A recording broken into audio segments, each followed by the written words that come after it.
Sexual act as ceremony? Mm-hmm. That question do I like? And I can start. Go. So, why make it the sex act a ceremony? It's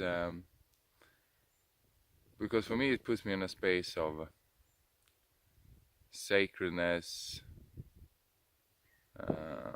How to say it? I'm not really finding the words. It's like take the two to go to two different parties. Go into one party where it's just unconscious drinking or drugging and just whoa, going wild, and that's fun. But then you have party like going to a funeral or a wedding where it's a ceremony, and you always come with another. It's another setting. It's another space. It's more calm, more relaxed, more sensitive, more feeling into the situation, not just going wild. Yeah, like the relaxed. Yeah. Yeah, the biggest thing that I've been exploring now and realizing is that it's all a matter of relaxing more, relaxing the nervous system. Yeah. Oh, and to do that, it's what I like about this sacred sexuality or whatever is that it's not just about the genitals. It's not just like focusing on a specific area. It's having moving everything in the body to relax more. And I've been seeing like the genitals and nipples and all of this is just points that are very helpful to help move the energy. They're like massive trigger points that help feel into the body. But from there we can move it. We can move it up. We can massage the back. We can touch the heart and pull the hair in ways of becoming more aware and more embodied. Yeah, I think that's the. I'm feeling that this what you speak of now is actually like the foundation of it, the ground to go into this ceremonial sex and the sacred sex is to find all these points and find this energy of spreading it. Like you say, it's just when it's just at the genitals, it's just at the genitals, and there, if the energy got stuck there, it's wants to come out from there, and instead then to massage each other and to help each other to relax and to let go, to go through different things and release the triggers to see inside the body makes the energy flow easier. When the energy is flowing around in the whole body, and especially helping like touching the heart, the chest, the breasts, the neck, the shoulders. Neck, shoulders is usually a lot of tensions in the chest as well, and also where you are moving your energy. That's or where you are touching, there you are moving energy. So if you just focus on the fucking, then the movement will only be down at the genitals, and after a while the energy is so accumulated down there, and it needs to go somewhere. So it goes out, or it becomes a pressure. Yeah, more tension. Yeah, more tension. So, but also there is nothing wrong with going into orgasming and ejaculations, as long as it can give, as long as you can do it relaxed. It's like out exhaling and relaxing into the orgasm can also help the energies to spread Yeah, definitely. in the body. And do you want to talk about that, about male ejaculation, or? Yeah, I mean, for me, the male ejaculation is it's also a way of controlling myself. It's also connected to a lot of other addictions. Like in the beginning, when I started to masturbate when I was a kid, it was all about doing it quick, before mom comes home, or before someone comes in, or if you're gonna do it quick in the bushes or in the back of the bus or wherever, to do it as quick as possible. But then now having sex, and really to do it in a sacred way, and to make it to be more connected to yourself, to your partner, to life, to the divine source of energy, then it has to be more slow. And when it goes more slow and more relaxed, the ejaculation doesn't need to come. And what I also feel is, sometimes I have a hard time moving my energy. So sometimes I get too much pressure in my balls, and the energy hasn't moved up. And then energy ejaculation can be a good idea if I'm not getting the energy to move, because that makes me more relaxed. It takes off a little bit of pressure around my genitals and opens up my heart. And how do you, if you don't ejaculate, how do you move that, like, that tension from your balls? Yeah, it's like massaging my balls, breathing with energy. It actually takes that I'm alone at some points, because that I have easier to do that alone if I have too much pressure in my balls. Just massaging them and moving the energy and having slow sex with myself, without even going close to ejaculation, and just moving the energy and touching myself. Touching myself how I would love the love of my life to touch me.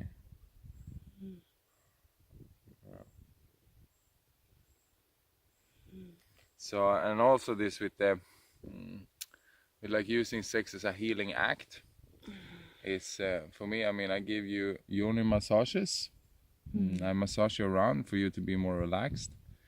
But then my dick reaches longer than my fingers inside, and then it's actually, if I can be in contact with my cock, I can feel you inside and feel where you have tensions, or feel where it's nice, or feel where it's not so nice, and then I'm.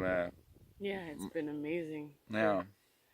Just your sensitivity to when I'm feeling tensed, and usually I would just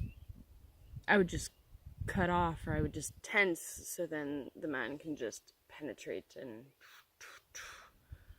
then with this approach, like, you're hyper aware of me, so you just stay into these places, and I have the time to breathe into it and then relax, and then these different points start to feel good, or they start to feel relaxed in the least, and then you said inside I change. Yeah. There's like a major difference. Actually, I noticed quite a lot of difference since we started to have sex. So I mean, it's for the benefit of me also what I do. Relaxed. The armored pussy is much nicer for me to be inside. It's also when I'm really going into the sensitivity. I mean, I can feel your pain as well. I felt you the other day when you had, what is it? It was not tensions. It was you were irritated. Irritated. I could feel this pain in my cock. So it was not really feeling nice to be inside of you. So I was feeling you so much. So when it's too much, I don't want to be there either. And that's when going slow.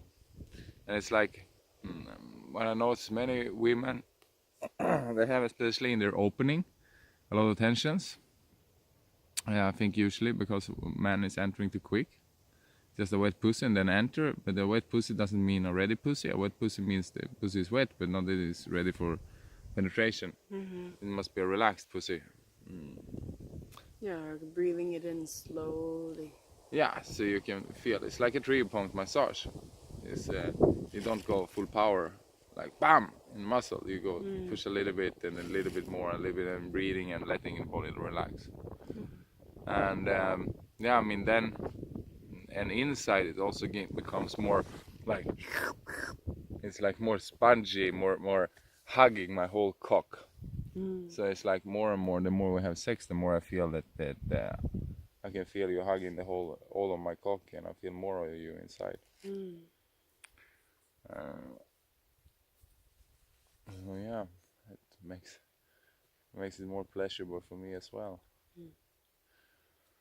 And is to have this intention that you're just being free and let everything come, like if it cries, screams, whatever holding happens. Space for emotions yeah, to move. Exactly. Because we're being super intimate and triggering very sensitive bodily areas, so there's bound to be emotions that come up, and I think that as long as to stay out of the mind as long as possible when these come up, and just hold space for the emotion, and to release, to cry if we need to. It's all different forms of energy, like we're saying.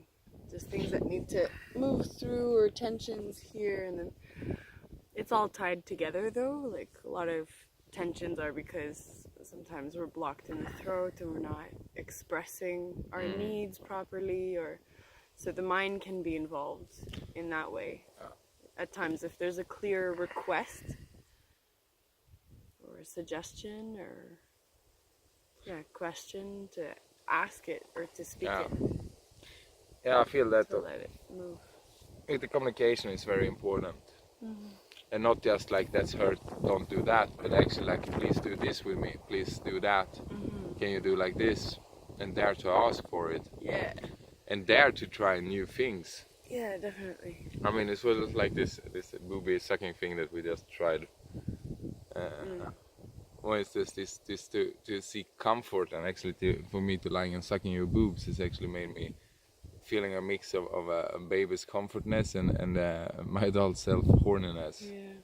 And just to lie there and suck your boobs is very very comforting. Yeah, it feels the same. Yeah. Yeah, trying new things and feeling open to our bodies and dropping the shame of experimenting. Yeah, exactly. The pleasure of certain areas that are unexpected, or certain. Yeah, especially dropping the shame, and this, and also this with the entering of a woman and stuff like this. That's why I really recommend all the guys to try anal work. To have, because on you. Yeah. So that's also a very good way to see how much you trust your partner. For me, how much I trust the woman, because it's like I can shit like this without problem. But if I'm tensed and not trusting, a finger like this, it hurts like fuck. But it's very good because in the anal, it's also very connected to the genitals and stuff to a man. So it's good for relaxation down there. It's also good because we have most fear and stuff like this. It's a very good area to work with. The ass and the heart, I feel, for me has been the most. The ass, the heart, and the throat. Tantra police is here. Tantra police. Yeah, we're speaking about sex on the beach. Yeah, now we busted. Here's my bed.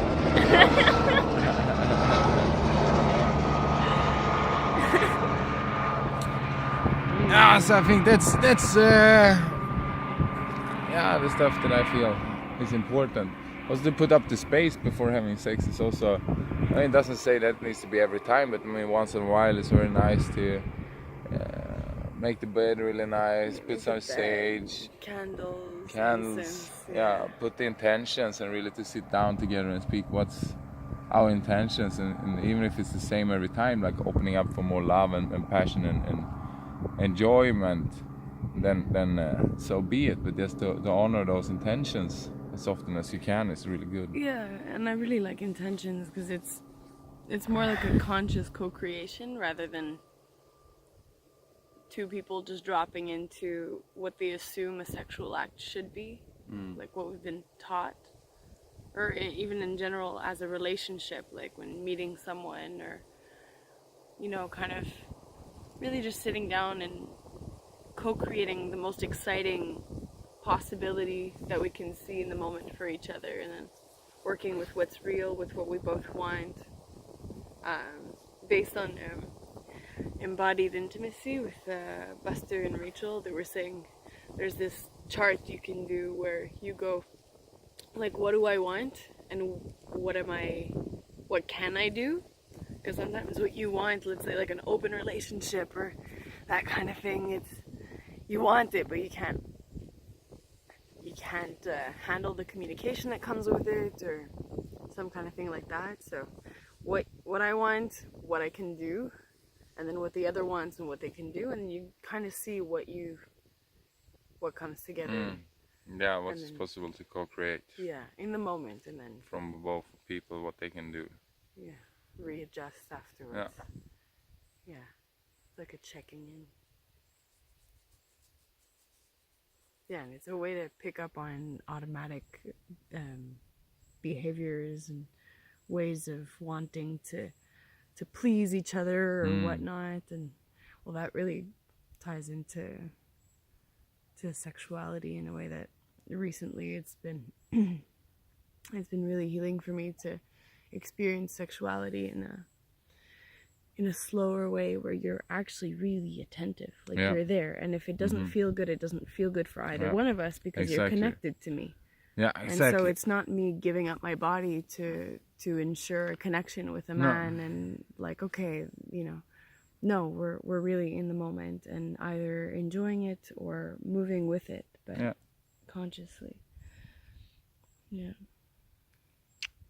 And yeah, it can be kind of scary to have that awareness sometimes, because it's very true, and sometimes, yeah, that's like playing with the unknown rather than the mental boxes that we consider relationships, or where it's supposed to go, or who we are together. But it's been magical.